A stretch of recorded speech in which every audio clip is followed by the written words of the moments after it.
Hey, what's up, everybody? Welcome inside the Guilty as Charged podcast. Appreciate you tuning in early on a Saturday. My name is Steven. I am your host, and joining me are my guys, Tyler and Alex. Tyler, we'll start with you, man. How are you doing today? Doing very well. Just saw Doctor Strange, the Multiverse of Madness last night, and it was great. But the real variant storyline of the week is Stephen Kyle Van Noy and all the variant stuff going on there. What's up with that, man? Which Earth are you from? I think he's from the opposite Earth, man. I think he's the multiversal, traveler that's coming to Earth. Honestly, man, it was like so funny because obviously it's a bit now. Like people are just messing with me, but there were like legitimately like 4 or 5 people after he signed that were like, "This guy looks just like you, Steven." I'm like, "The hell?" Like California's half black, man. Yeah, the Will Hoyt one was kind of like, okay, they have beards and they're bigger guy, like maybe, but Kyle Van Noy really does look like you though. It was a surprise for sure. Yeah, I had never like looked up a picture of Kyle Van Noy, but I saw it and I'm like, oh my god, like the nose, the beard, like it just the facial, and he also kind of has that thing where like his head sort of like goes inward, like it was just kind of a perfect head goes inward. A little bit, like kind of the shape up was pretty similar. I don't know, but you definitely do look a little like Kyle Van Noy. And so yeah, I'm Hunter Henry, Tyler's Younghoe Koo. So yeah, we all have our lookalikes. Yeah, I had a lot of options to choose from. Yeah, you did. So either Koo or Mekhi Becton. It was one of those two.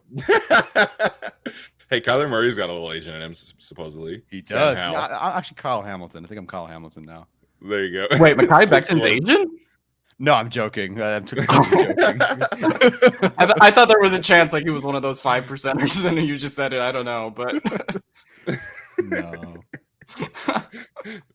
Tyler just chooses to this 6'8" massive human being. I respect it.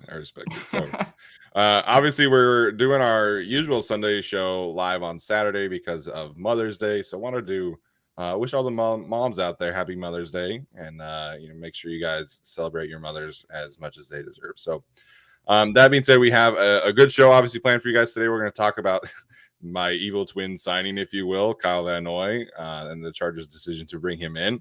And then we'll also analyze kind of where the depth chart is at after the draft, after these last 2 signings.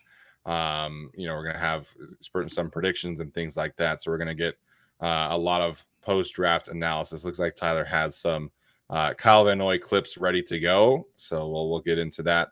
Alex, we'll start with you, man. Your initial reaction to the Chargers' decision to sign Kyle Van Noy. Yeah, I mean, it made a lot of sense. He was one of those players I'm kind of like, oh, he's still available? Like, I sort of thought just in my head, like, oh, he's going back to the Patriots or something along those lines. But he was available, and Chargers took him, much like when Bryce Callahan was available. I was like, oh, okay, there's the best slot corner in the league who just happens to be available. So for me, I thought it was a really great signing. Even though I know the Chargers do believe in Chris Rumph, it's kind of like Tyler said, I just don't think you could go into the season with him as your edge 3 with the injury problems that both Khalil Mack and Joey Bosa have had in the past, and sort of relying on him despite kind of like not knowing what he is yet. I think this takes the pressure off of him. Obviously, he'll still play some reps this season, but it gives him a little bit more time to develop. And then, if Kyle Van Noy does depart next year, then the hope would be by then, I think that Chris Rumph could take over edge 3. And I think that's a little bit more realistic given a development timeline. But I think it's a really fantastic signing. And we've also talked about, particularly last season, Joey Bosa or, Uchenna Nwosu, right, when he was on the team, dropping into coverage. And it was sort of like they're kind of not really equipped to do that, right? Like, obviously they do it on some snaps, but Kyle Van Noy is a guy who can either rush the passer, drop into coverage, do whatever you want him to do, right? And I think he's a very versatile defender in the way that Staley wants. And it makes you feel, even though he's going to primarily be playing edge, let's say 75-80% of the snaps, it makes you feel a little bit better about the linebacker room as well. Just because, if something were to happen to Kenneth Murray, if someone does get injured, you have the option to kind of play Kyle Van Noy there as well and relieve some of the pressure off of that unit with obviously the departure of Kaiser White. So for me, the fact that he's kind of the perfect Swiss Army knife for the Brandon Staley defense, the fact that he can play effectively at 2 levels, really, I think that that's really all you wanted out of an edge 3 signing. I thought they would go for someone that was a little bit more one-dimensional, right? Like JPP was brought up, maybe bring Melvin Ingram back. But this is a guy that I think is going to be primarily edge for this team, but can do so many more things than that. And I think he's the perfect edge 3, edge 2.5, as Tyler put it on Twitter, and can kind of rotate in with Joey Bosa or Khalil Mack when needed, clearly. Yeah, much as the theme of the offseason where I have no idea this player is available and they take him, and they're always pleasant surprises. Same thing with Spiller, with Salyer, with Callahan, now with Kyle Van Noy. He's a guy that I think 2/3 of the time, if you're watching, by the way, he's the guy in the white sleeves. So hopefully that helps you because one guy's in red sleeves. I would say he aligns as an edge guy 2/3, 3/4 of the time. Set the edge, contain, whatnot. I wouldn't say he's the strongest against the run by any means, but there's so much that he does because he's so smart, so versatile, that I think there's a lot that he can bring to the table. Obviously, this is just it's a perfect edge 3 signing. The Chargers to me were at their best. The best rush I've seen from the Chargers, maybe over the last decade, was the first 2-ish weeks of the season in 2020, where they had Melvin Ingram, they had Joey Bosa, they had Uchenna Nwosu, and they were just crushing it. They had 33 pressures, just that trio in the first 2 games, and they needed to get back to something like that. And I really do think that Kyle Van Noy can give them at least something like that. I don't think he'll be as good as an edge 3 as Uchenna Nwosu was during that span, but I do think he can give them a lot more than Kyle Fackrell, who was, I think, at like half the pass rush productivity as a Kyle Van Noy. So it's a smart player, a guy who's played a lot of AFC games for sure. The Chargers have a full slate of AFC big time games, of course, coming up. So I'm very happy with this signing.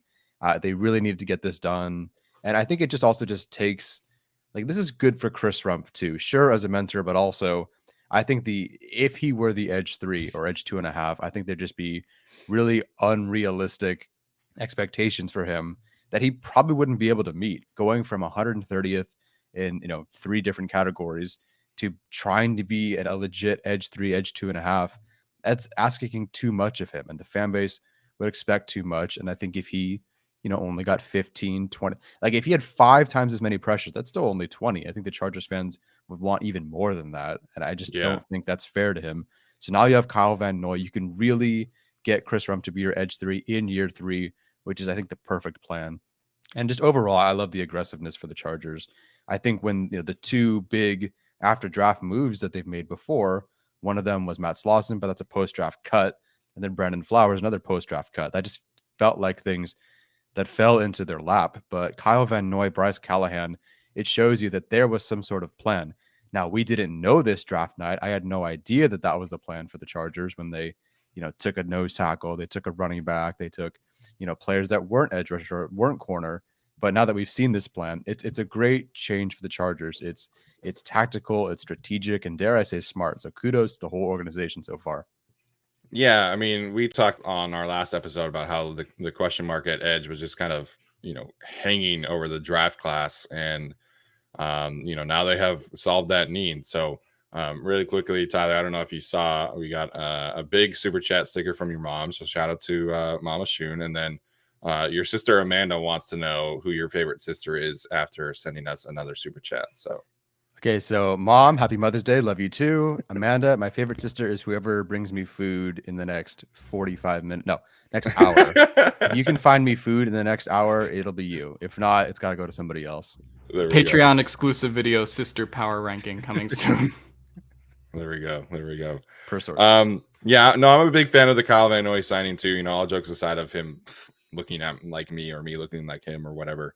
I think he really just fits the mold of the offseason. I think Brandon Staley has talked about taking the ball away and getting more turnovers to, give Justin Herbert more opportunities. And that's something Kyle Van Noy was talking about, with Haley Elwood in that on the camera segment he did, and kind of what has made him, so successful over the years. And he actually said something that made me think of Brandon Staley directly. He was like, I have always considered myself an offensive player. Like, to me, it's all about getting the ball It's all about taking the chances and taking risks to, affect the game by getting turnovers. And, I forget the specific stat, but he's got 7 forced fumbles, I believe, over the last couple seasons.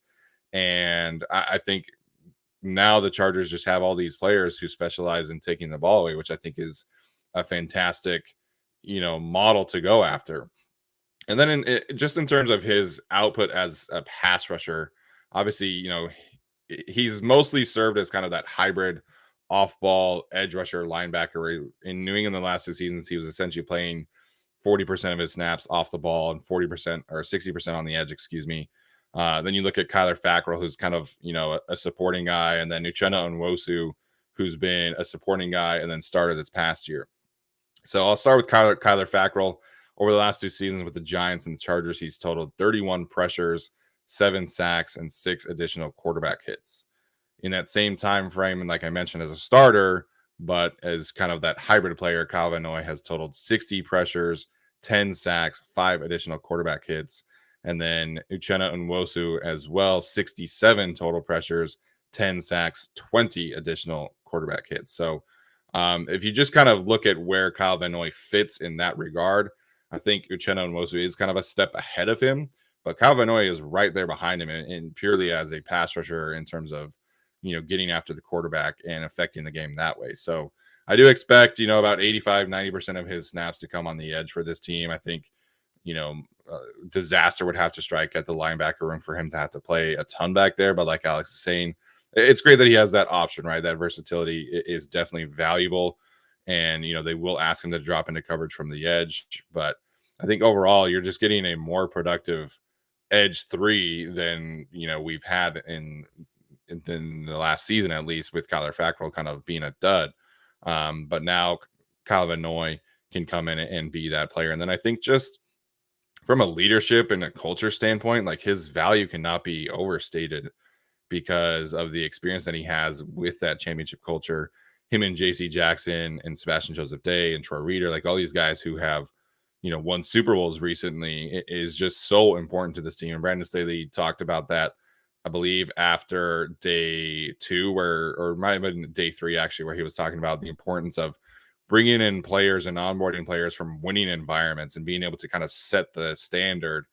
And that's something Kyle Van Noy talked about on the Pat McAfee show when he said, you can feel that this team has such a sense of urgency to win a championship now as soon as you walk in that door in that facility, which I love to hear, somebody like Kyle Van Noy talking about the championship culture that the Chargers are establishing really means a lot to me, because obviously he's been there, done that. He's climbed that hill and he's gotten atop of that hill. And so I think from a culture standpoint, he's a perfect fit. I think from an on the field production standpoint, he's a perfect fit. So I'm really excited to see where this goes, and just the flexibility that it's going to give the Chargers as a pass rush is something I can't wait to see. We can kick Joey Bosa inside, you can kick Khalil Mack inside, and just get after people and have, whichever of the other edge rusher on the opposite side. So I'm a big fan of this. Again, I never really thought that this was kind of a possibility because he's traditionally been in the New England systems, but that was another thing. He was like, I was really anxious to get out of the New England systems and prove to people that I still have juice left and I can still affect the game. So overall, I think this is a really smart signing, and I'm very excited to see how it pans out.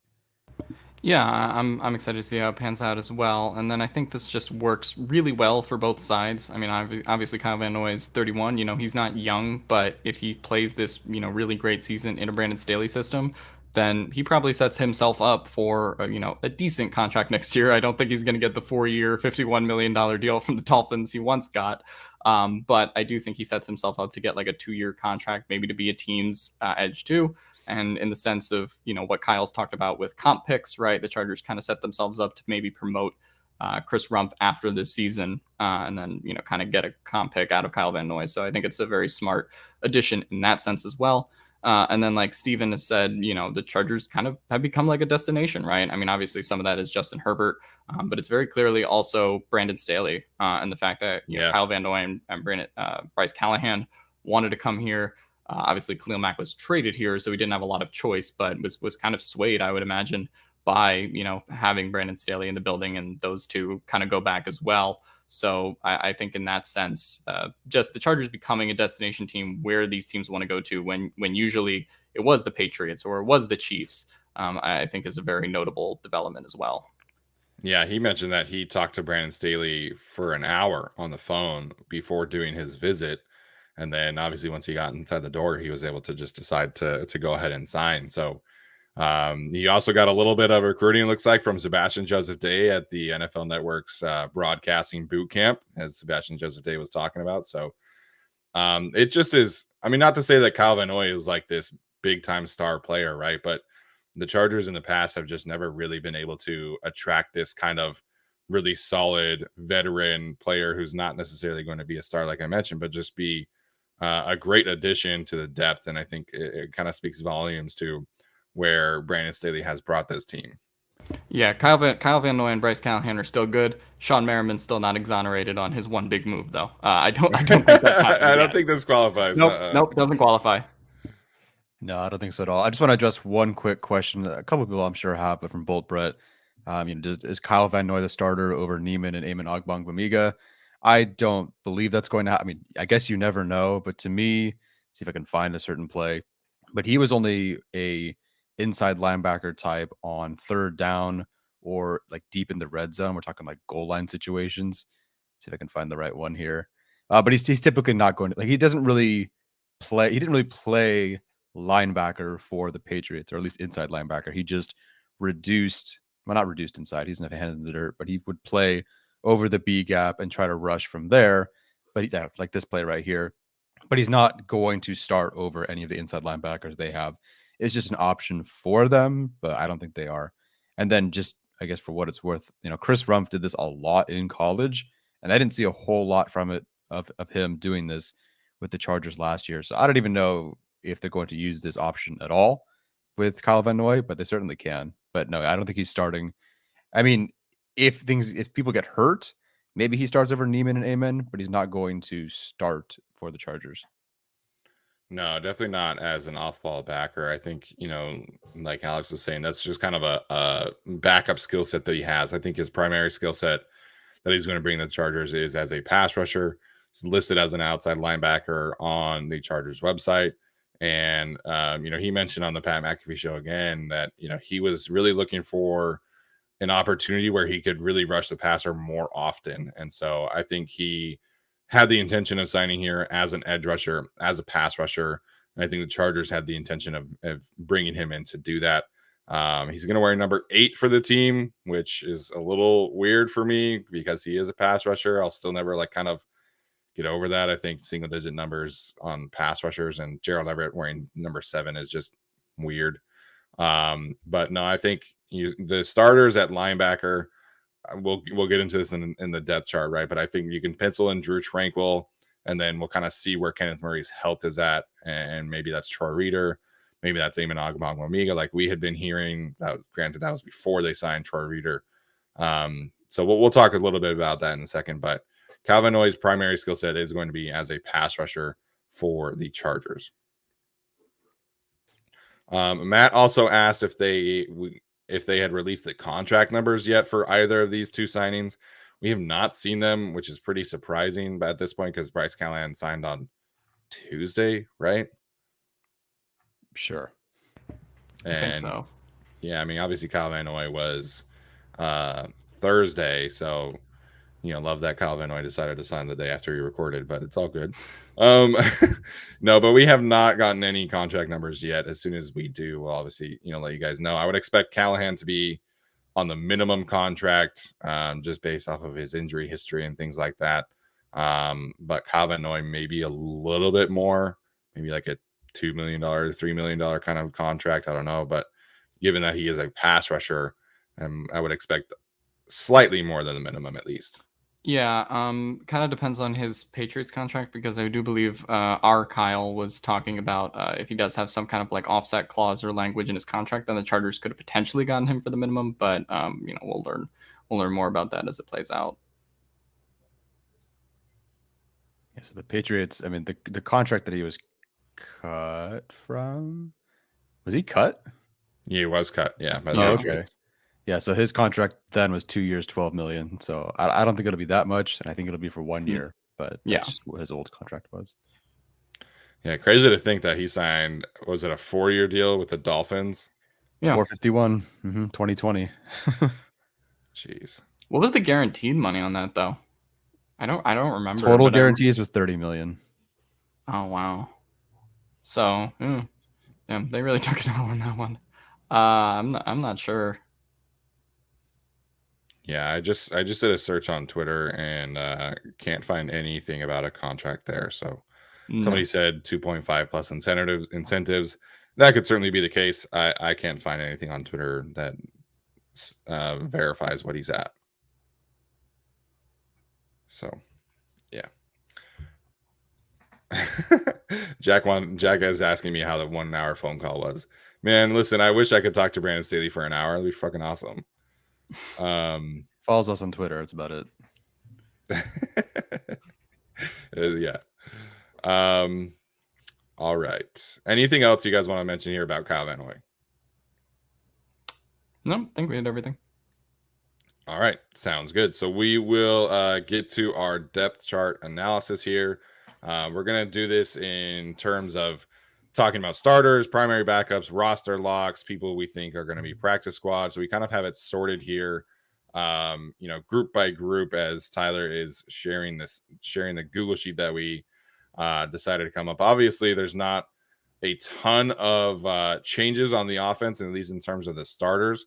So we'll still have Justin Herbert, obviously, Austin Eckler, Donald Parham kind of listed at. I put big slot here for Gerald Everett just so I could have a little bit more clarification in terms of roster things. I didn't want to create another specific category up top for the tight ends. So I put big slot for Gerald Everett, and then Stone Smart, kind of the practice squad guy, just so you guys can see that. And then Mike Williams, Keenan Allen, Jalen Guyton, Rashawn Slater, Matt Filer, Corey Linsley, Zion Johnson, Trey Pipkins is kind of the starting group. So where do you guys want to start here with the offense? I think running back.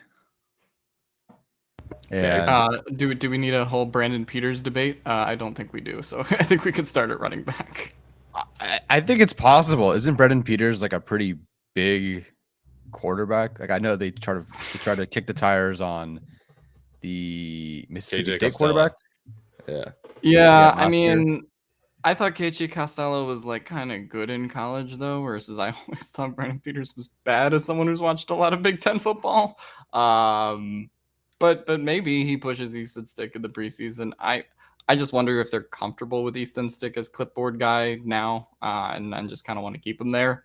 But he is entering the last year of his deal, so if they really think he's a guy that can push him, it's possible. I just don't. Yeah, I think he's probably a practice squad player. Yeah. Brandon Peters is definitely a practice squad player. I would be shocked otherwise. I think so I have on here roster bubble category and then roster bubble 2 category for those who are watching. Again, if you're listening, we'll try and kind of explain things as best as we can here. But I think that it's distinction in my head I was trying to have here with the roster bubble and roster bubble 2 thing is that roster bubble, like you have a chance of making it. Roster bubble 2 is kind of you're on the outside looking in, most likely kind of shifting over to that practice squad category. So the Easton Stick thing is going to be interesting, man, because obviously there were so many people last preseason that were talking about how he should have been QB2 over Chase Daniel. I still think it's going to be Daniel, man. I'd be pretty surprised if they cut Daniel coming out of training camp. He's so comfortable in the system. He has got a great relationship with Joe Lombardi and Justin Herbert. The question really is, are they going to be able to cut Easton Stick this year and free up that other roster spot, which, obviously the COVID restrictions are kind of lifted. We don't really have to worry about that anymore. So I would very much like to have that other roster spot. I just don't know if they'll actually end up cutting Easton Stick. Yeah, it's a toss-up for me. Because they kept him last year, I'm going to assume that he sticks, and they keep 3, even though I think that's an awful set of roster management. But I guess if you're keeping one more of anything, quarterback is something. I don't know. Like, what do you expect from Easton Stick at this point? Like, you stick him on the roster, he leaves, and like he doesn't get you a comp pick. He's not going to sign elsewhere. He's not, is he traded? Like that's the best value for him at this point is trading him somewhere, but no one's going to trade for him. So it's a roster spot waste, but I think they're going to carry 3 based on what they did last year and just find other position groups to cut down on. Yeah, I think they end up keeping 3, whether that's Easton Stick or it's Brandon Peters. I think it makes sense for them to go 2 because we know Chase Daniel's QB2 and it's not particularly close. I don't think Easton Stick will push him for that. I think Daniel pretty much has that spot locked down at this point. So I would rather they keep 2, but I think based on what they did last year, based on how they like Stick, I think he just sticks around. we really need Me and Tyler really both need did it a new unintentionally. roster phrasing there with Easton Stick and sticks around. It's all good. All right, so we'll move on to the running backs here. Obviously, Austin Eckler as the starter. Isaiah Spiller, I think, pretty clearly RB2 at this point. The question obviously is going to be Larry Roundtree versus Joshua Kelly, maybe Letty Brown, Kevin Marks, kind of, get their foot in the door that way. Tyler, what do you make of the running back room? I know you watched a little bit of Letty Brown, and I know Alex has watched a little bit of Kevin Marks. So we'll start with Tyler, man. What do you make of the RB3 spot? I do think it comes down to one of the 2 players that they have drafted. Larry Roundtree being drafted more recently seems like it'd be an edge for them, but I feel like Joshua Kelly, Larry Roundtree is kind of not useless. That's mean. But okay, Joshua Kelly presents a different skill set than I think Larry Roundtree. I think, at least as a sort of receiving-ish back. I'm really clutching at straws here. I think Kelly. He's a better athlete. He's a better athlete, sure. And that's the skill that I do think sticks out. Like Roundtree and Spiller. I'm not saying they're redundant because I like Spiller a lot more than Roundtree, but I think Kelly is something a little bit different. But then again, they wanted to work with Roundtree early last year, and then it was Kelly, then it was Roundtree. I forget how it finished. I know everyone's talking about Letty Brown. To me, I don't think he's anything more than a practice squad guy early on, at least. I mean, listen, the preseason is a great way for Chargers running backs to find a spot on the roster. That's just always how it's been with Tom Telesco, whether you talk about Brendan Oliver or obviously Austin Eckler. If you show out in the preseason, there's a good shot. But, with the investment in Eckler, with Spiller, and then one of these 2 drafted players, I just don't think Letty Brown makes it. Also because, kind of like Roundtree, it just feels a bit redundant as well. If he's going to make it, it's going to be based off of his role as a nice change of pace guy. I think he was top 15 in missed tackles in this draft class, so not bad there. But I mean, the thing that people aren't really talking about because they just watched the tube highlights, he was like a 95.5 pass blocking efficiency. He's not good in pass protection. You could use him as a receiving back, so there's some work there. But he's also got 5 fumbles this past season, which is not good. So he has to show that he's more than a liability, which sounds mean, but there wasn't a whole lot to see on film outside of that 3-4 yards in a cloud of dust with an occasional highlight play and some forced missed tackles, because the 5 fumbles, the bad pass blocking efficiency, that's very cuttable. Like if you make that mistake once in the preseason, you're cut, you're gone. You can't give up that sack. I think he allowed 2. You can't have 5 fumbles allowed. So I think the RB3, I do think they keep 3 running backs. I don't think it's 4. And I think it should come down to Joshua Kelly just because he's a little bit more dynamic than Larry Roundtree. But that one's a coin toss for me. So I actually kind of think we have Austin Eckler as RB1, Isaiah Spiller clearly RB2. I think they would lean Larry Roundtree over Joshua Kelly, just because I think you look at special teams value. Joshua Kelly does not have any special teams value, as we've seen over and over again. I do think they value having that in an RB3. And I think if you're talking about who's a little bit more similar to the mold of Isaiah Spiller, it's probably Larry Roundtree, despite, his athleticism not being great. So I think they kind of lean Roundtree more there. The other thing to consider there is, of course, one was drafted by Anthony Lynn, one was drafted by Brandon Staley. Like, I do think that kind of matters. So even though it should kind of be a meritocracy, I don't think it is in a sense. So I kind of would slot in Larry Roundtree as the RB3. That probably, well, depends if they carry 3 or 4 running backs. I mean, obviously they carried 4 last year. I think a lot of that had to do with the fact that they couldn't really rely on Justin Jackson to be their RB2 because of the obvious health concerns. So they sort of felt the need to keep them both. And so obviously when Justin Jackson was healthy, either Roundtree or Kelly was a healthy scratch. So they probably carry 3 this year, and I would guess it's Eckler, Spiller, Roundtree. And then I would guess a practice squad spot comes down to Joshua Kelly, Letty Brown, or Kevin Marks. I kind of agree with Tyler in that I think Letty Brown is a little bit redundant for, what they already have in Isaiah Spiller and Larry Roundtree if we're kind of penciling them onto the roster. I think Kevin Marks, a lot of people have compared him to some of the shorter running backs that have come out of Buffalo in Brandon Oliver and who else? Jarrett Patterson. Yeah. But I actually don't think he's really like them. He's like 6 feet tall. So, I mean, to me, just from watching him a little bit, Kevin Marks is a little bit of that Justin Jackson kind of player. He's a little bit shifty, has the right height. I think they actually ran like identical 40 times at their pro day as well, both 4.51s. So for me, I would kind of take Kevin Marks over Letty Brown. Obviously, we're debating either a running back 4 spot or practice squad spot.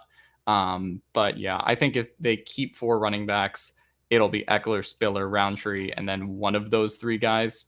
Basically toss it up to how it happens in the preseason between Kelly, Brown, and Marks. And then if they end up keeping 3, then I think those 3 guys are fighting for a practice squad. For what it's worth, Larry Roundtree was inactive from week 12 on last season. So they did close the season with Kelly ahead of him. That's true. Yeah, I would like to have a different profile, right? I think Isaiah Spiller, Larry Roundtree, Letty Brown, they're all kind of similar physically, at least profiles. So I would like to see them do Eckler, Spiller, and then either Kelly or Marks, just from an athletic profile standpoint. The draft capital thing is interesting. I mean, the fact that they still kept Kelly active after that fumble against the Chiefs is really interesting. There's just like so many moving parts here. Right. I wouldn't be surprised if, Kevin Marks ends up kind of earning that spot like we've seen, in the preseason. So I would like to see I would like to see it be Kelly or Marks, but I do think Roundtree kind of slightly considered the favorite, I guess, just because of recent draft capital.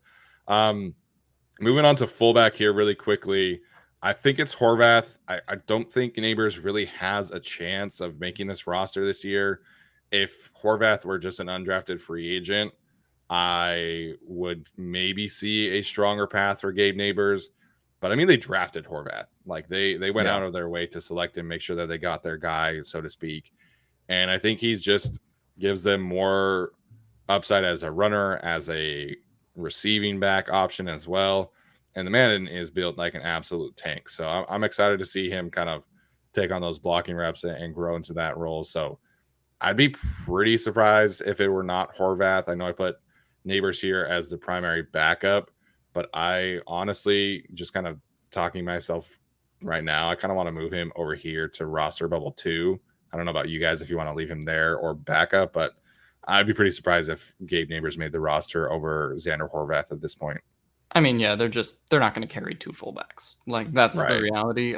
They're only going to carry 1, and I would lean towards Xander Horvath because they made that pick. If he was an undrafted free agent, like Steven said, I think there would be a little room for, consideration there, and the margins would be slimmer, and you could just say, oh, well, Neighbors had a great preseason game, or Horvath did, and then that person would win. But I think the capital that they invested, granted, it was a 7th round pick, so it's not like they took him in like the 5th or 6th round or something.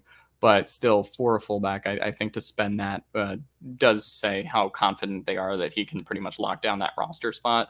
And then I'm curious to see if they do go Horvath at fullback, how that actually affects both. The tight end room is kind of set in stone, but how that affects the running back room as well, because we know Horvath can kind of do a little bit of running back, fullback, and tight end, right? He is a little versatile in that way. So does having him kind of maybe make a difference in which one you keep between Roundtree and Kelly? does it make a difference, if you're kind of going down the list between Marks and Brown, which one you would want to keep, just if you're trying to like complement it a little bit? So I'm curious to see if that ends up kind of affecting the running back room as well. Yeah, I mean, obviously when they drafted Horvath, he was listed as a fullback, so I think that is, where they're going to have him. But I am curious how everything shakes out with how they feel. Is McKitty just an inline tight end to them? Is he an H-back to them? Are they using an H-back? Is that Xander Horvath? Is Xander Horvath just a fullback? Is he just a weapon? Or are they converting him to tight end? Like, what are they doing with this group? It's definitely going to be an interesting group. But yeah, I think Neighbors at this point has been shown the door. Now they have the capital investment in somebody else. And Neighbors was inactive for quite a bit of last season. It was like basically the last 13 games. Yeah. I mean, they really they tried to get Neighbors going early on in training camp, and then Steven Anderson just from day one did not let that job go, and they had no choice but to start Steven Anderson, which is great. But I just don't think Neighbors sticks around. If he wasn't best friends with Justin Herbert, we wouldn't even be talking about this. That will stick in my mind. If he sticks on the roster, then we know exactly what kind of power Justin Herbert might have. But no, it seems harsh to put him on roster bubble too, but it's so either or, where it's like you're either Xander Horvath starting or you're just not on the roster, because they wouldn't keep two fullbacks. And I think at this point, kind of blending in with the tight ends, they knew Jared Cook was going to be on his way out or older. They knew Steven Anderson was probably on his way out, or they wanted to go somewhere else.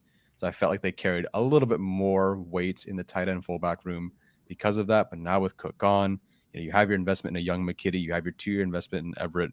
You just drafted Horvath. I think they can get rid of at least Neighbors and then one extra tight end. Yeah, I think with the tight end room, and we'll kind of move on there. Like, I think the roles are very clearly defined. Donald Parham, kind of your inline receiving, possible slot flex. Gerald Everett, your big slot, possible inline flex. And then Trey McKitty, kind of your blocking tight end, H-back. And so I'm really excited to see his development. I hope he gets more involved as a pass catcher. Obviously, you've got that group over there of undrafted free agents. Obviously, Hunter Campmoyer has a year on the roster at this point. Eric, I think it's pronounced Cromanhook, if I'm not mistaken, from USC. And then Stone Smart. Have not watched any Old Dominion tape at this point. We'll Shame on you. We'll see if I can even track some down, man. But apparently he's more of kind of that big slot receiver type as well. So I put him as the practice squad version of Gerald Everett. So I think they lean towards keeping just the 3 and then the 1 fullback in Xander Horvath this year. Just like you said, now we know that McKitty can do more. Obviously, Parham taking another leap forward.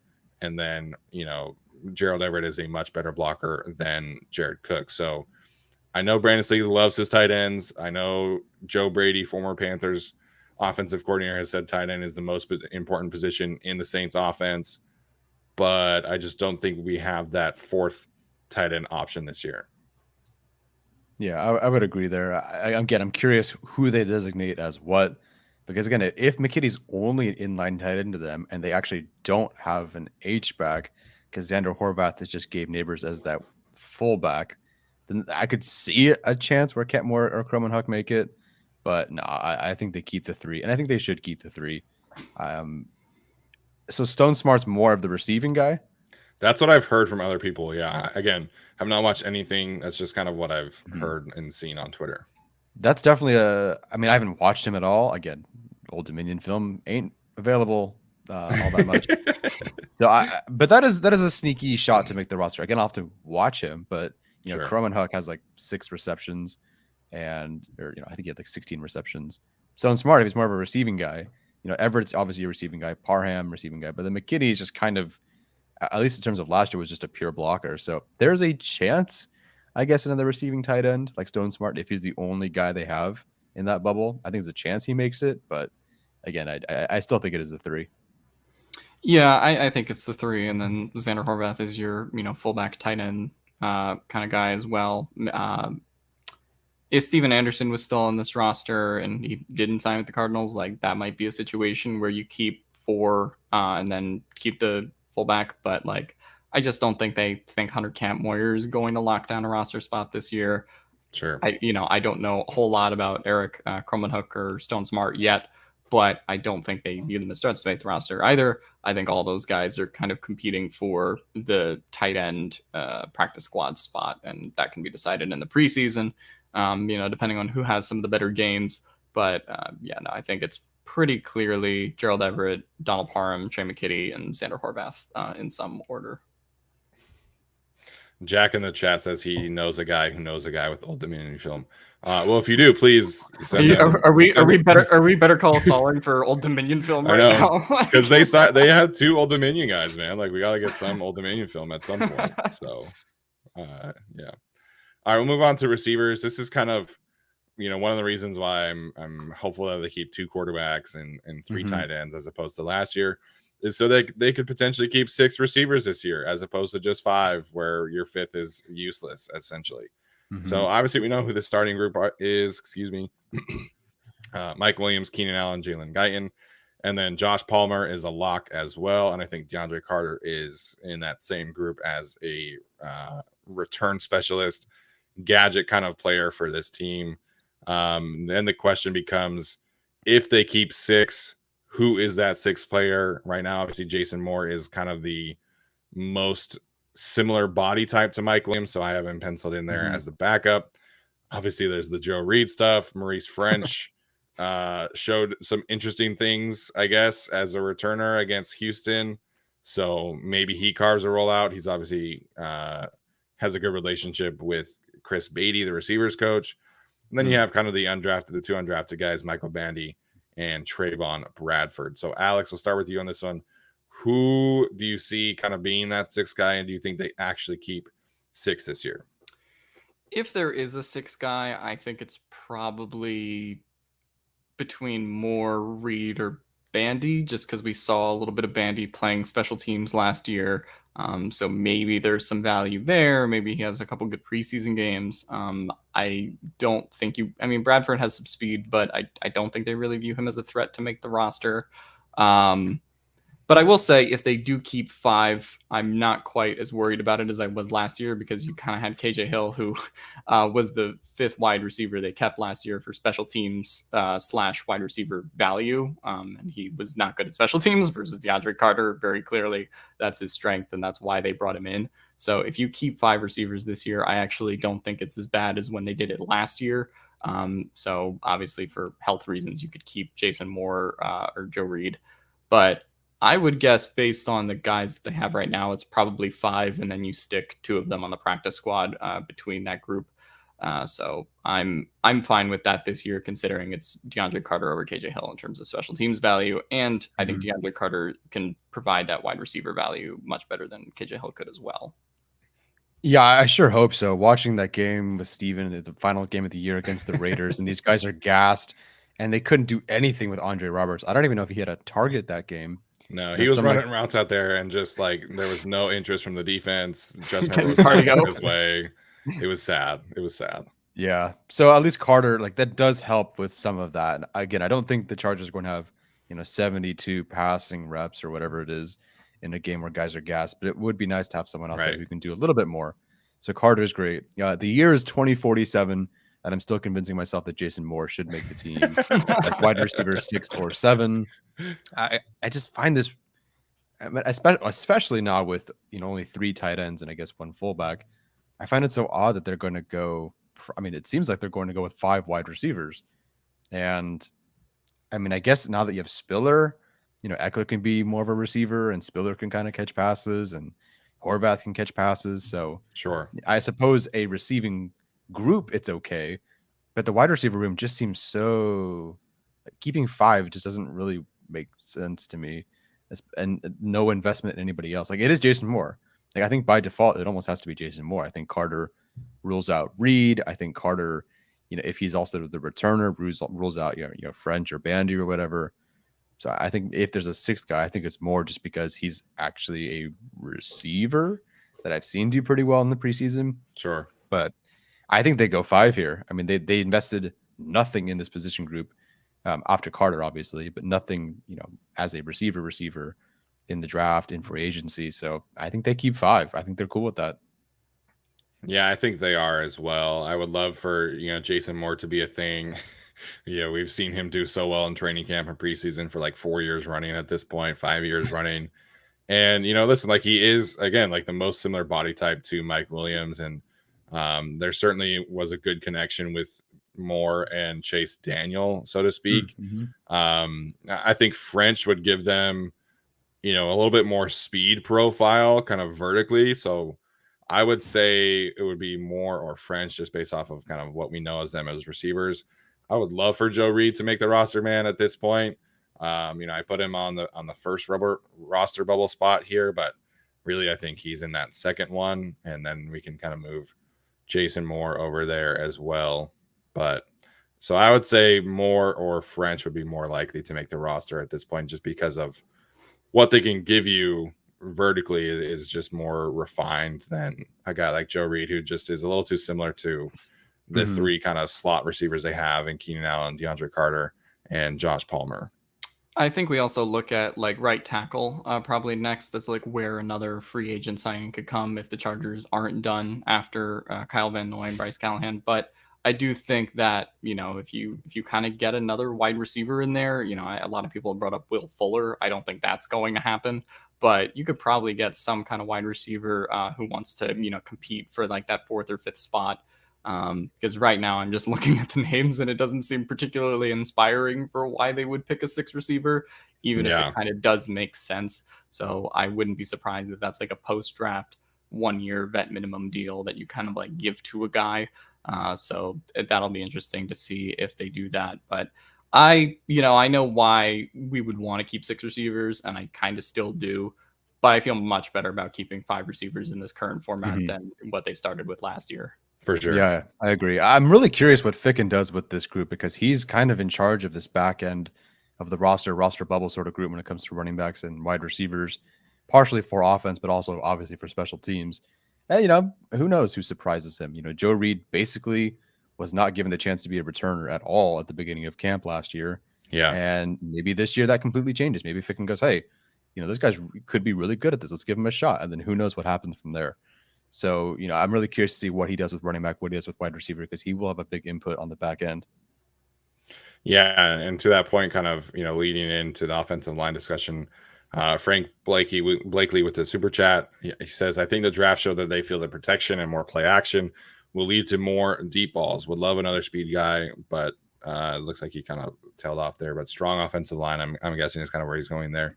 And that kind of backs up what we've said for the last couple of weeks, right? That we heard, or Arjun heard rather, that Chargers people were telling league sources that they viewed the problem in terms of the deep ball production as an offensive line issue and not as a receiving issue. Brandon Staley has said a few times that he really likes this receiver group for them, which kind of points to why they didn't add anybody else too. So if the offensive line is better, that has some great ramifications for the receiving group, gives you more time to kind of develop those deep routes. So I think that is a good point to stand on as we lead into our offensive line discussion here. Yeah, no, that's a great call for sure. Watching some of the early stuff the Chargers did, Jalen Guyton's down the sideline going, hello, wide open. And granted, I don't think he's the most dynamic deep threat, but, someone is, again, I hope they fix right tackle. Someone's beating up Storm Norton against the Ravens, and someone's beating up Storm Norton when they're playing the Patriots. And Guyton's down there. There's an option for Herbert who can put it anywhere on the field, and he just can't get there because someone is attacking him. So hopefully, with better protection, with Herbert being more comfortable, we had Jason on to break down that Denver game, and Keenan Allen's wide open in the middle of the field, 2-3 times that game, and Herbert's just not seeing him. So hopefully another year in the system, more comfortable, and obviously, third year in the NFL. What did Staley say? The inventory of experiences. Hopefully that really sticks with Herbert, and I think it will. Like, dude's pretty smart, and hopefully they can attack more, just with better protection, more familiarity, et cetera, et cetera. Yeah. I mean, I guess if we're going for like this offensive line discussion, this completely hinges on whether they bring in another right tackle. Because if you bring in like a Dennis Kelly or somebody like that, then I think that probably knocks Storm Norton off the roster. I mean, we could kind of debate whether we would do that or not. Obviously, they have some practice squad guys that they like Foster Sarrell. maybe he could compete for something in the preseason, but I think he's likely just probably staying a practice squad guy. But yeah, it really hinges on that. How many offensive linemen did they keep total last year? Was it 9? 9. Yeah, so It was they'll keep 9 9. again. Yeah. 2 backup tackles essentially and 2 backup Right. interior offensive linemen. Yeah, I think that they end up keeping 2 backups. So I mean, you're probably looking at if Will Clapp being kind of your backup center / backup interior offensive lineman. Obviously, they're going to keep Jaimez there, and then maybe if they do sign a right tackle, you're probably looking at like Sally or Pipkins as like the right tackle backups if they want to phase Storm Norton out. Obviously, that's kind of like projecting, based on what they do. But I really do think they end up going for a right tackle option. So if they do, I think that's kind of the configuration. If we're just talking about these guys, then Storm Norton probably makes the roster as like the, backup tackle at this point. So yeah, I'm very curious to see what their actual confidence interval in Trey Pipkins is. Yeah, right now I think you look at this group and there's just an excess of interior offensive linemen, right? Like, you can only keep 5 interior offensive linemen, your 3 starters, your 2 backups. So you have Filer, Lindsley, Zion, and then you have Brendan Hymas, Will Clapp, and Jamari Sawyer. That's really good depth. I feel fantastic about that depth, but you only have really 3 offensive tackles to kind of head into training camp with. I mean, I know you have the Andrew Trainer and Foster Sarrell, the undrafted free agent types, but they never really replaced Brian Bulaga. And so I know everybody kind of thinks that I'm just kind of, blowing smoke up my ass when I'm talking about Matt Filer potentially kicking out to right tackle. But I think it's a legitimate option because they didn't replace Brian Bulaga. They've prioritized low pressure numbers and high pass blocking efficiency rating at every single turn on the offensive line. So I just don't understand how you can head into training camp with this group of tackles, man. It doesn't make any sense to me that a team that has consistently prioritized, those kind of attributes in production is going to head into it and just say, hey, you know what? We're just going to run it back with Trey Pipkins or Storm Norton again. Like that just doesn't, I can't wrap my head around that. And, a lot of people have said, well, Pipkins has improved. Like he's working with Duke and, he's going to take another step forward. And like, that's great. I hope that's true.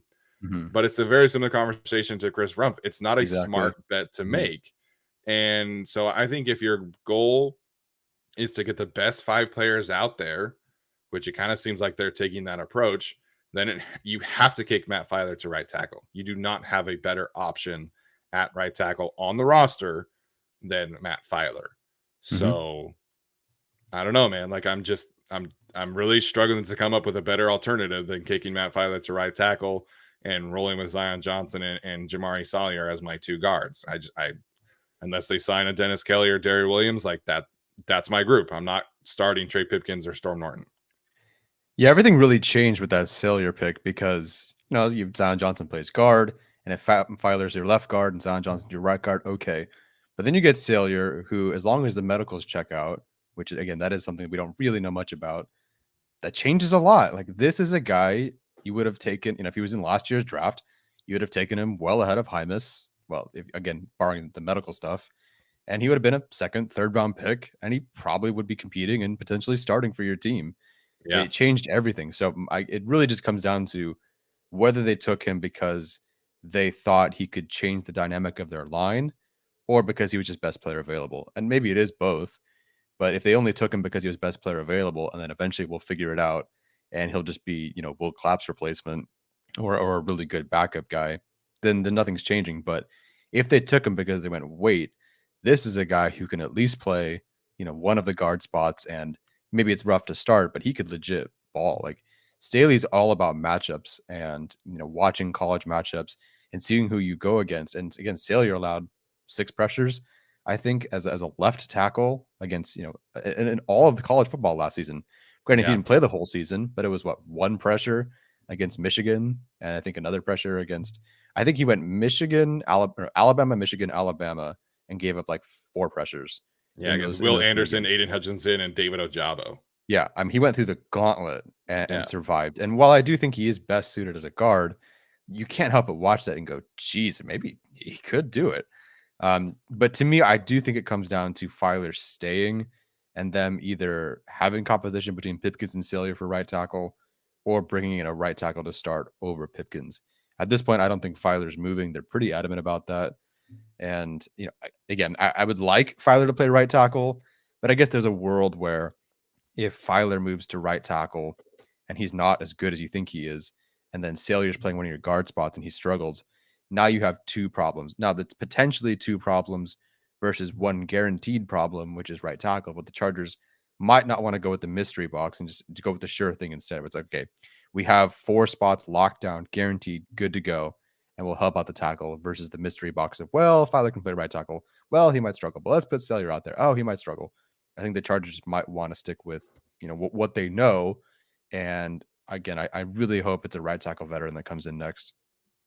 Yeah, I mean, since the beginning, I mean, even when people like Popper were bringing up Filer for right tackle in March, I always kind of sold the possibility just because it didn't seem like they were going in that direction. Then you see what they do in the draft, and it's like, Filer to right tackle makes a lot of sense. I mean, it certainly solves the right tackle problem, even though there's a risk that he underperforms. I don't think we would expect Filer to underperform to the extent that, what Trey Pipkins and Storm Norton underperforming is. He has played very quality snaps at right tackle before. So for me, I don't think there's as much risk associated there as like a mystery box situation. So I think you kind of can move Filer there. It really comes down to organizationally, is that what they want to do? But you just looking at this offensive line, you kind of like would promote Trey Pipkins, or you would probably have Trey Pipkins and Storm Norton as backups then, which is fine if Filer moves to right tackle, and then you can kind of promote Jaimez or Salyer to that guard spot that's vacated by Filer, right? So I think that makes a lot of sense on paper, but like Tyler said, they might just want to go, hey, we have 4 spots locked down and we'll figure out tackle later, which has kind of been how they've addressed the offseason so far. But yeah, this is where I think one of 2 things needs to happen. Either they need to sign a right tackle and go into training camp with that expectation that player is going to play right tackle, or they probably have to convert Filer. So I think that's one of the 2 options. Like Steven said, like we've been talking about, yeah, you can go in with Trey Pipkins as your right tackle and it'll probably be okay. If you have those 4 guys near him, but if bodies start dropping on that offensive line, then that Trey Pipkins, you're not able to help Trey Pipkins anymore to the extent. So I just don't think it optimally works that way. But yeah, we'll see what their confidence interval in Trey Pipkins is one way or another. Yeah, man. I just think it's like Brandon Staley was talking about, you can help tackles easier than you can help guards. That's why I kind of emphasize the guard position. And I totally understand that. Right. But it's like, my guy, you're going against Chandler Jones and Max Crosby on twice a year, and you've got all these good pass rushers and in the AFC that you're going to go up against, and every team has 2 quality pass rushers at least on the edge. And so I don't know. I just am hoping that there is still another right tackle, at least a Dennis Kelly type, to like at the bare minimum bring in some competition. So yeah, and I mean, I do think the door on this possibility has closed slightly because of the draft and taking Zion Johnson and taking Jamari Salyer, but I wouldn't count Odebushi completely out of the picture, right? Like if they wanted to, kick Matt Filer out, and then you can kind of put Ibushi there pretty confidently a left guard based on what he did last year. I don't think that's what they'll end up doing, but I don't think the door is completely closed on that possibility. So, that's something to consider as well. I don't think the door's shut on a future return. I just don't think it's going to be part of their heading into the season plans. Not. And he kind of tweeted like, all love, good for the kid. Yeah. His spot's pretty much taken. Yeah. So yeah, they'll keep 9. We can pencil in a 9 there, and then we'll just kind of have to see how that pans out. So we spent a lot of time on the offense. Let's shift to the defense now, and we'll kind of try and go a little bit faster with this group, and then probably save special teams for another time. All right. So in terms of the edge rushers, like we talked about, Joey Bosa, Khalil Mack, Kyle Van Noy, Chris Rumph, all considered locks at this point. Any chance either of you think that they keep 5 with maybe Emeka Egble or Jamal Davis or Ty Shelby? Any chance you guys think they keep 5, really roll with 4 again like they did last year? I think they roll with 4. That seems to be the Brandon Staley just way of doing things at this point. And I think, he just kind of use it as well. If Bosa or Mac go down, we're kind of fucked anyway. Like, I don't think they're going to really keep a fifth one just for that purpose. I think you look at Jamal Davis, who they obviously brought in from the CFL, is like a guy that maybe they're impressed with and he can get a practice squad spot. Emeka Egbele, I mean, obviously has been in the system for a while, so that's a possibility too. But I think that you're pretty much looking at those guys and Nice, Tyler. roster bubble 4 dead to me. But I think you're pretty much looking at those 4 guys, and then between the 3-4 edges that you have the rest on the roster, one of those guys is a practice squad guy to promote. Yeah, no, and I think that's probably Jamal Davis, considering just how much Tom Telesco's kind of talked about him this year. So that's like what we talked about with the running backs with Lenny Brown and Marks and Kelly. Like, the margins are so slim that could be decided by one preseason game. So I wouldn't be surprised. Yeah, absolutely. And let's talk about the interior guys next. I think we can safely consider Jerry Tillery, Sebastian Joseph, Austin Johnson as locks. That group is starting. And then Otito Ogbonia, I think, is a lock, and Christian Covington as well. Just because Brandon Staley really likes that veteran presence that Covington brings. I think that they will carry 6 this year. I think Brandon Staley learned from that down the stretch of how important that depth was. I think that Braden Fehoko would be the best bet there. But, if they do want kind of a more pass rusher type, maybe they keep Gaziano this year or Andrew Brown instead. But I think they will keep 6 this year, which is really the way that it has to be. Yeah, I think they do keep Braden, who, again, kind of like Kelly Roundtree, Fehoko was the guy active over Gaziano. Granted, they didn't have Ogbonia, but I still think that Fehoko is going to make it. I think they keep 6. I think it'd be a mistake to only keep 5. I'd like to keep 6 too, but I think this is one of those positions where if they keep 3 instead of 4 running backs, then you can keep an extra DT. If you keep 2 quarterbacks instead of 3, you can keep an extra DT, right? So it's kind of making sacrifices at other positions to see more depth at this one, and I think that makes more sense. I just wonder if they view Fehoko as a little bit redundant at this point with everything else that they've kind of done in the offseason, but I'd love to see them keep 6 and obviously keep Fehoko as well.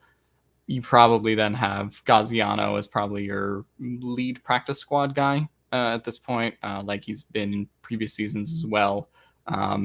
Forrest Merrill, I mean, obviously got into some games last year, but I don't think they, based on what they've done in the draft and getting bigger DTs and some nose tackles and what they've done the whole offseason, I don't think he's really in their plans, but I do think it's possible that last practice squad or last roster spot probably comes down to Fehoko or Gaziano. Yeah, I think so. I went and watched a bunch of Otito's film against LSU and Hawaii and Utah and ASU. I think from his personal development standpoint, I think you don't want to play him a ton at nose right away. I think you would rather have him put in situations where he's not having to deal with double teams. And I actually really liked what I saw from him as a pass rusher, man. I really did. And I think he's better at that than in run stuff. I think he's definitely a better pass rusher than a run defender at this point. And I think you can put him as a 3 tech right away. I don't think he has like the versatility to go out to the 5 tech against tackles, but use him as a situational pass rusher right away. Get him some occasional run defense snaps. And so I think him and Fehoko are different enough where you can survive there. And I just think that Fajoko's ability to stop the run is far greater than anything else that they have on the roster with Covington, Gaziano, Merrill, and Andrew Brown. So I think Tito is different enough, at least this year, where I'm okay keeping, Covington, Fehoko, and Ogbonia, who are kind of very similar body types, but I think provide different skill sets. And so that's kind of where I'm at with Tito. I'm not like, get him in there on first down, like let him learn time to stop the run. I'd rather see him as a pass rusher right away and then kind of develop that ability to anchor down and play run defense properly, down the road. Yeah, you literally stole what I was thinking. Them being, they could be penciled in as 2 nose tackles, but they're very different. And I think, like you said, Ogbonia could be that 3 tech. I like him, his explosiveness off the line. He's quick. He's got a rip. Much better pass rusher than Fehoko. Conversely, Fehoko can anchor down way better than Ogboni at this point. And I do think that does make them independent enough where you do keep 6. I do wonder if they, for a backup, particularly like a 5-tech DT, if they want someone who has like a similar body type to Jerry Tillery, like in the event that something does happen there. That could be kind of can be a way Gaziano makes the roster. But yeah, other than that, I think that these are the 5 or 6 guys. Yeah, either way, I think the last spot is Gaziano or Fehoko, and I do think they ultimately keep 6. All right, let's move to the linebacker room, which is very interesting at this point. I have Mike and Will penciled in there. That means, strong side linebacker, which is the Mike, weak side linebacker, which is the Will. So I think we can safely pencil in Drew Tranquil as a starting Will, and then we'll kind of have to see what happens with Kenneth Murray's health at this point. So if he's healthy, I expect him to get that first round starting nod. If not, then you can kind of get into a Troy Reader, Eamon Ogbongbemiga debate. I still think they carry 5. I think that Eamon is kind of that 5th player. But again, a lot of this hinges on Kenneth Murray's health. If he's out, an extended amount of time, then maybe we get into Cole Christiansen or Damon Lloyd kind of territory in terms of being that 5th linebacker. Again, maybe Kyle Van Noy kind of takes more snaps back there. But really, right now, I think we can safely pencil in Murray, Tranquil, Neiman, Reader, and Ogbongbemiga as 5 linebackers to make the roster. Yeah, I think that makes sense in keeping those 5 guys in particular. The Van Noy signing is interesting. Just I don't think they'll keep one fewer because of it, because of Murray's injuries, but it might change the kind of linebacker that you keep if you want to just keep Kyle Van Noy as like effectively your linebacker 5. Like obviously he'll primarily be an edge rusher, but you might want to kind of like just keep him back there in case something happens. So that might affect that might affect the kind of linebacker you go for between, say, Ogbongbemiga and Christiansen. We've heard that they're really high on Eamon Ogbongbemiga, but then after we heard that, they've signed Troy Reader and Kyle Van Noy. So I'm not totally sure what to think of that yet. But we'll see how that kind of plays itself out. I definitely think Reader is a lock to make the roster, which is a little bit concerning with some of his pass rush struggles. If he does end up having to play some significant time because of a Kenneth Murray injury, or if Drew Tranquil were to miss time for some reason. But I think those are most likely our 5 guys. Yeah, Murray, Tranquil, Neiman, I feel like there are the locks, which is interesting because Ogbongbemiga played more than Neiman, but you're not cutting Neiman. That'd be ridiculous. Right. Yeah, he's their best special teams player last year. Yeah, so no chance. Even though he might not be as involved with the linebacker core, he's arguably more valuable than Reader Ogbongbemiga overall.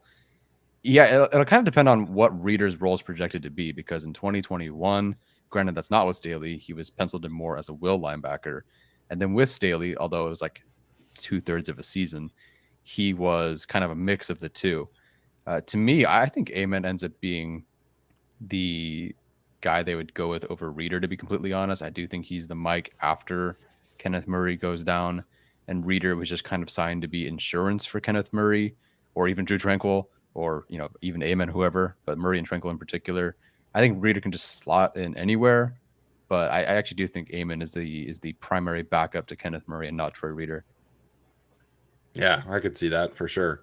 I think to Alex's point about Kyle Van Noy, I think if Kenneth Murray starts the season on like injured reserve, for example, I think Van Noy's flexibility could kind of keep them from, talking themselves into keeping Cole Christiansen or Damon Lloyd on the roster and just rolling with the 4 until Murray is healthy. But so I think they'll keep those 5. All right, we'll move on to the cornerbacks. Obviously, J.C. Jackson, Asante Samuel Jr., Michael Davis, and Bryce Callahan are locks to make the roster. Brandon Staley said on Saturday that they hold Keemon Hall in very high regard, but he's also a slot-only kind of corner. Right. And then they signed Bryce Callahan. So I think that Keemon Hall kind of penciled in as a backup right now, but they also drafted Jasir Taylor and Dean Leonard, Brandon Sebastian as an undrafted free agent. So Keemon Hall kind of iffy right there as a backup, but I do think Tavon Campbell probably making it. and then if they're keeping 6, right? So you have 2 spots between Campbell, Jasir Taylor, and then Keemon Hall, Dean Leonard maybe on the outside looking in. I don't know how you guys kind of interpreted that situation, but that to me, I think you can put Jasir as a lock to make it as well. I agree. I sort of sell the Keemon Hall stock. I'm not sure. I mean, I know Brandon Staley said they're high on him, but like his primary role was kind of special teams last year, and like he wasn't particularly good at it. And you just drafted 2 corners who are going to be on special teams for large portions of this year. So that kind of confuses me if you're then saying they're high on Keemon Hall. I would guess that Tevon Campbell's probably more likely to make it. And then, I mean, considering that Jasir Taylor and Dean Leonard were the 2 6th-round picks, right? Or Taylor was 6, Leonard 7. Leonard 7th. So, I mean, at this point, I would guess that they're kind of keeping one of them, because I think if you want to keep Tevon Campbell or Keemon Hall, then that probably doesn't leave room for both. So maybe they just kind of took both and then said, okay, well, whichever one is the best in the preseason, best in training camp, then we'll kind of go with that one. And I would probably lean towards Jasir Taylor there, just based on, what his film has been. But yeah, it really, those 4, I would say Tevon Campbell's probably a lock still. And then I would say between Keemon Hall, Jasir Taylor, and Dean Leonard, you're kind of picking whoever shows you the best special teams corner ability out of that group. Yeah, so obviously the 3-4 locks here. I do think Jasir Taylor is going to be a lock, as much as a lock could be for a 6th-round pick, I guess. Right. But I do think he's going to be a slot corner for them. I think his role based on college film does translate very well, both to him being a backup returner, which I know we have on the special teams page, to being a blitzer, to being your slot corner, all that sort of stuff. I think Jasir Taylor is the lock to make it.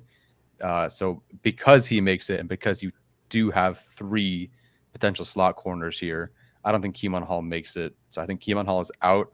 To me, it comes down to Tevon Campbell or Dean Leonard. Tevon Campbell right now, I know it was disgusting last year at times, and for most of like the times he actually had to start. But I do think they will value him as a veteran rotational sort of piece at this point, who does, like, there's a lot of new guys in here who haven't played. Now, did Tevon Campbell play really well in this system that he's familiar with? Maybe not to end the year, but I think they're going to prioritize that over Dean Leonard. It sucks to have, for Dean Leonard to maybe be a practice squad guy, but this guy is really, really raw. Like, he had 1 true starting college football year last year. The year before that, he had like 100 coverage snaps or whatever. And there's just it's going to take a long time to get him up to speed.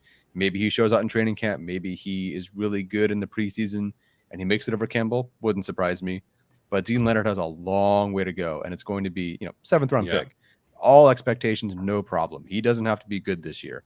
But I think they know they're going to have to take 1 year, 2 years, 3 years to really get him to where they want him.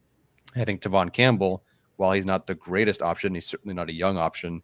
You at least kind of know what you're getting with him, and he does bring something to the team. I think, a lot of these guys, when you put starters in front of these guys, the backups now become more valuable. Like, Michael Davis is not really going to be the starter as much anymore, but I think he's going to be better this year because he doesn't have to be that guy. And I hope Tevon Campbell, as the guy who, had to cover Justin Jefferson, like, he won't, hopefully he won't have to do, and it was awful, but hopefully he won't have to do that this year. And so that kind of makes him more valuable, because at the beginning of the year, they're using him as a blitzer. He's forcing 2 fumbles against the Chiefs. Like, there's a role for him on the team. Dean Leonard, it's going to take a while. And I think Dean Leonard, I'm rooting for him, but I think he's the one outside looking in. So I think Hall's out. I think Leonard versus Campbell is the really only competition. And I do think Campbell ends up taking it. Yeah, I think Campbell as your 5th corner is completely fine. And I think if you have Campbell, Callahan, and Taylor, I think that gives you a nice balance of size, of slot, of tackling, of coverage. And so I think that's kind of the way it ends up being as well. So I liked what I saw from Taylor. I haven't studied Dean Leonard yet, but I think Taylor gives you some, slot flexibility. I think he gives you that tackling that they really like. And then I think you can kind of, work on the rest. And he's probably like their Ryan Smith this year, right? Where he's like their primary gunner. his primary special teams kind of player. So I think we'll see Taylor be that 6 cornerback, and then you have Campbell, Callahan as their 4 and 5. So again, Callahan kind of exclusively like a slot guy, although he did have a really nice interception on Mike Williams as an outside corner in 2020. So I think he has some outside flexibility, but yeah, mostly a slot guy. All right, let's talk about the safeties here. We'll kind of wrap it up, and then we'll do special teams on another episode. So obviously Derwin, Nas, JT Woods are safe. I think that they'll keep 4 this year, and I think that means Alohi Gilman is kind of on the outside looking in. When talking about the safety position, Brandon Staley didn't even mention Alohi Gilman this year, so I think he's kind of getting the KJ Hill treatment that way, at least in terms of, every time Brandon Staley was talking about the receivers last year, he never mentioned KJ Hill. So we knew he kind of like was, at least as a receiver, on the outside looking in. And then, the returner stuff was dumb. But anyways, so anytime he's talked about the safeties after the draft, it's always been the 4 here and Alohi Gilman kind of on the outside looking in. And I think that makes sense, right? Because again, just getting different body types, different profiles with Derwin, Nas, Mark Webb, JT Woods, and again, Alohi was, an Anthony Lynn draft pick, not a Brandon Staley draft pick. So I think they keep 4, maybe stash Alohi on the practice squad if they can do that. But I think these are the 4 safeties for sure. Yeah, no, I was just going to say there's a little bit of a Roundtree Kelly dynamic here where it's just like, well, I mean, Mark Webb was the guy they took last year, and then Alohi Gilman, like Steven said, was kind of an Anthony Lynn draft pick. Like sort of admittedly a bit of a reach at the time. And now they've taken JT Woods, Nasir Adderley, obviously kind of playing in his last year, probably here. I just don't see a way that Alohi Gilman makes a team. Could be like the perfect practice squad player if they wanted to go in that direction. But they kept 4 last year, right? They didn't keep 5. Yeah, they kept 4, yeah. Yeah, I would imagine it's the same thing again. And I would probably favor Mark Webb over Alohi Gilman as well. Yeah, I agree. I know people are like, oh, well, Alohi Gilman was safety 3 last year, but it was kind of by default. Webb was hurt, and they had no other choice really. So I think Alohi's on the outside looking in. Mark Webb was phenomenal in training camp before he got injured. So I do think if that continues, then I think Webb is going to be pretty awesome for the team. Yeah, 4 safeties works for me. So we got 25 on defense and then 24 on offense. Is that what we ended up with? Yeah, 25 and 24. 49. So we have a kicker, punter, and holder or long snapper. Long snapper. Okay, so we're 52. And then me. One other spot up for grabs. One other spot up for grabs. I mean, that's great though. Like we worked it out where there's wiggle room for one more spot. So maybe that's a 5th edge rusher, maybe that's a 6th receiver, 4th tight end if one of those guys, kind of earns a spot. 4th running back. Yeah, that's what I'm highlighting. Yep. About right. That's what. Yeah, just kind of getting back to Mark Webb for a second. He's kind of my favorite second-year player that I'm looking forward to watching this year outside of Slater and Samuel Jr.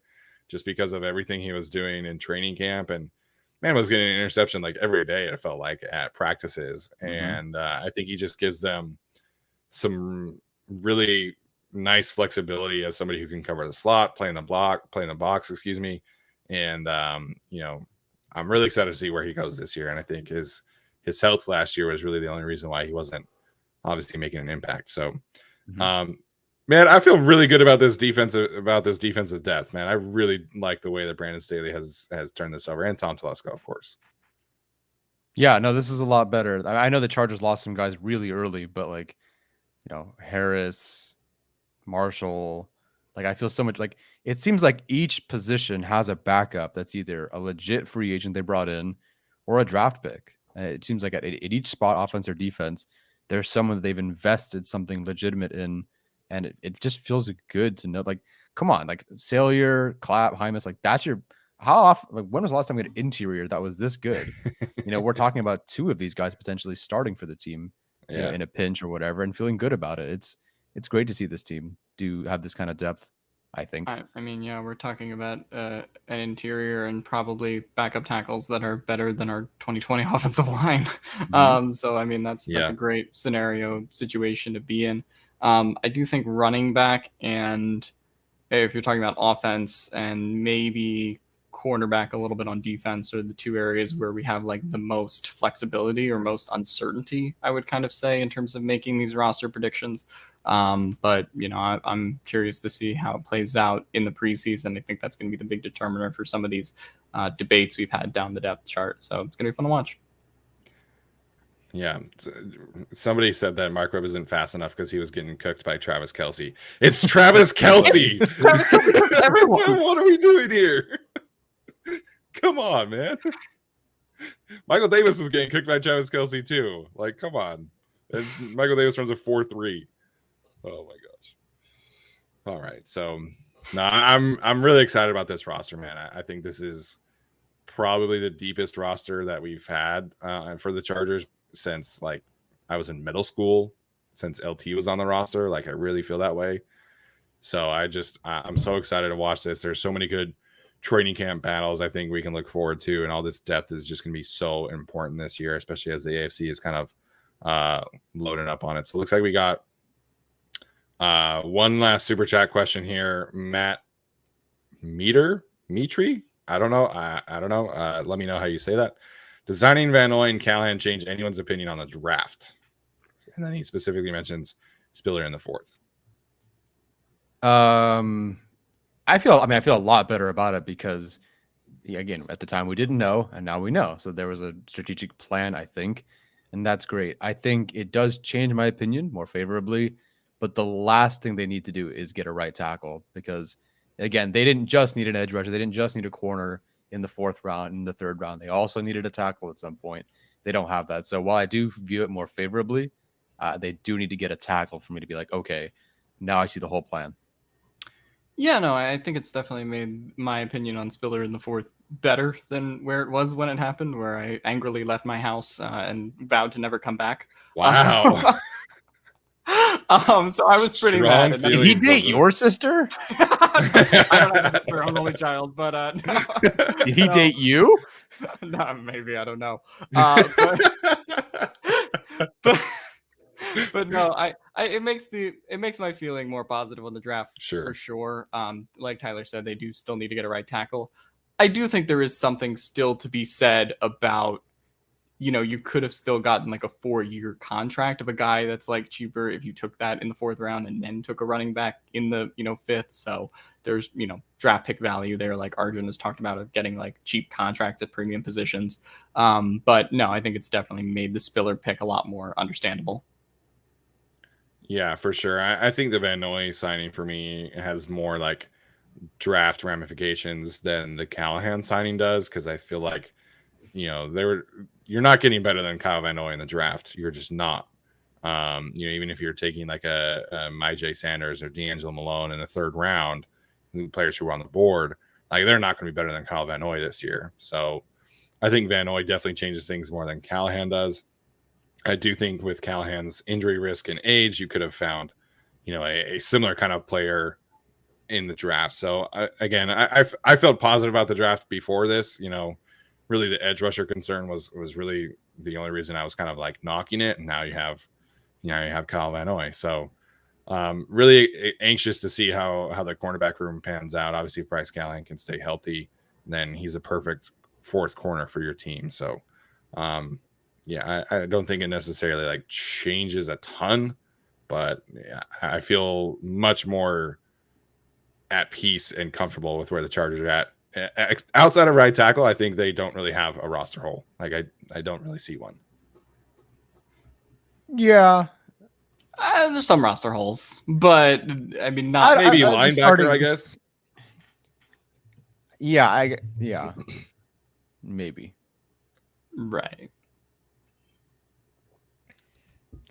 All right, so I don't know. We'll see. There's gonna be some film breakdowns coming from a bunch of us as well. So I'm gonna dive into Tito's film and potentially do that later today.